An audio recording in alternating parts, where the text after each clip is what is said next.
चीन सेना के साथ 1962 के युद्ध में जिस तरह भारतीय जवानों ने अपनी शौर्यता का परिचय दिया था, वो देशवासियों को हमेशा गर्व की अनुभूति कराता रहेगा।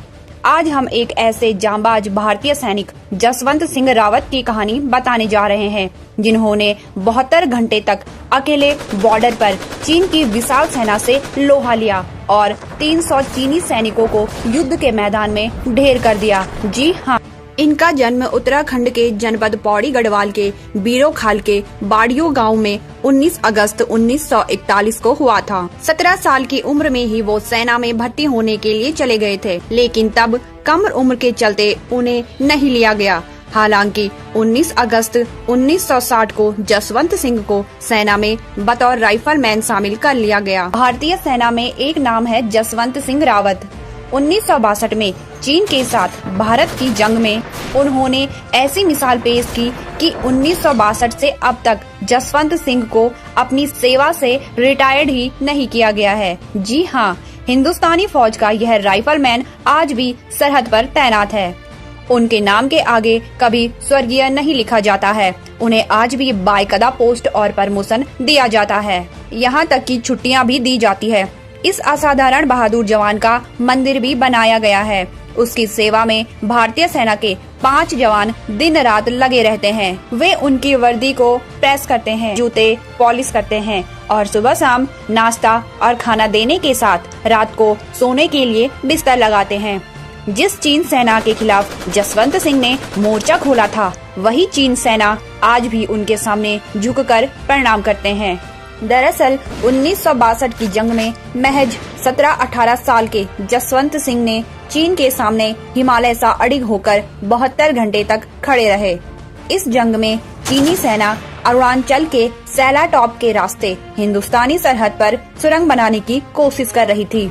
उसे गुमान था कि दूसरी तरफ भारतीय सैनिकों को मार गिराया गया है। तभी सामने के 5 बंकरों से आग और बारूद के ऐसे शोले निकले कि देखते ही देखते चीनी सेना के करीब 300 जवानों की लाशों के ढेर लग गए। चीनी फौज के होश उड़ गए कि सामने हिंदुस्तान की आखिर कितनी बड़ी बटालियन तैनात है। 72 घंटे के बाद जब धमाकों की आवाजें बंद हुई और चीनी सैनिक ये देखने के लिए आगे आए तो उनके हाथ पैर कांप रहे थे। उनके सामने घायल पड़े बस एक भारतीय फौजी ने 300 सैनिकों को मौत के घाट उतार दिया था और वे थे गढ़वाल राइफल की डेल्टा कंपनी के राइफलमैन जसवंत सिंह रावत। 1962 का भारत चीन युद्ध अंतिम चरण में था। 14,000 की फीट की ऊंचाई पर करीब 1,000 किलोमीटर में फैली अरुणाचल प्रदेश स्थित भारत चीन सीमा युद्ध का मैदान बनी थी।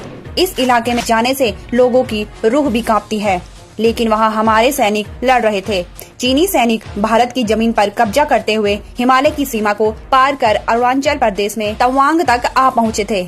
बीच लड़ाई में ही संसाधन और जवानों की कमी का हवाला देते हुए बटालियन को वापस बुला लिया गया, लेकिन जसवंत सिंह ने वहीं रहने और चीनी सैनिकों का मुकाबला करने का फैसला किया। उन्होंने अरुणाचल प्रदेश की मोनपा जनजाति की 2 लड़कियों नूरा और सैला की मदद से फायरिंग ग्राउंड बनाया और 3 स्थानों पर मशीन गन और टैंक रखे।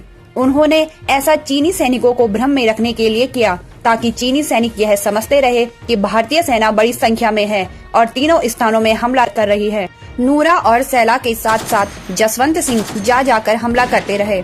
इस तरह वे 72 घंटे यानी 3 दिनों तक चीनी सैनिकों को चकमा देने में कामयाब रहे। बाद में दुर्भाग्य से उनको राशन की आपूर्ति करने वाले शख्स को चीनी सैनिकों ने पकड़ लिया और उसने चीनियों को जसवंत सिंह रावत के बारे में सारी बातें बता दी, जिसके बाद चीनी सैनिकों ने 17 नवंबर 1962 को चारों तरफ से जसवंत सिंह को घेर लिया। हमले में सैला मारी गई, जबकि नूरा को चीनी सैनिकों ने जिंदा पकड़ लिया। जब जसवंत सिंह को एहसास हो गया कि उनको पकड़ लिया जाएगा, तो उन्होंने युद्ध बंदी से बचने के लिए एक गोली खुद को मार ली। चीनी सेना का कमांडर जसवंत सिंह की तबाही से इतना नाराज था कि वो उनका सिर काटकर ले गया, लेकिन बाद में चीनी सेना भी जसवंत सिंह के पराक्रम से इतनी प्रभावित हुई कि युद्ध के बाद चीनी सेना ने उनके सिर को लौटा दिया। चीनी सेना ने उनकी पीतल की बनी प्रतिमा भी भेंट की। जिस चौकी पर जसवंत सिंह ने आखिरी लड़ाई लड़ी थी, उसका नाम अब जसवंतगढ़ रख दिया गया है और वहां उनकी याद में एक मंदिर बनाया गया है। जसवंत सिंह को मरणोपरांत महावीर चक्र से सम्मानित किया गया।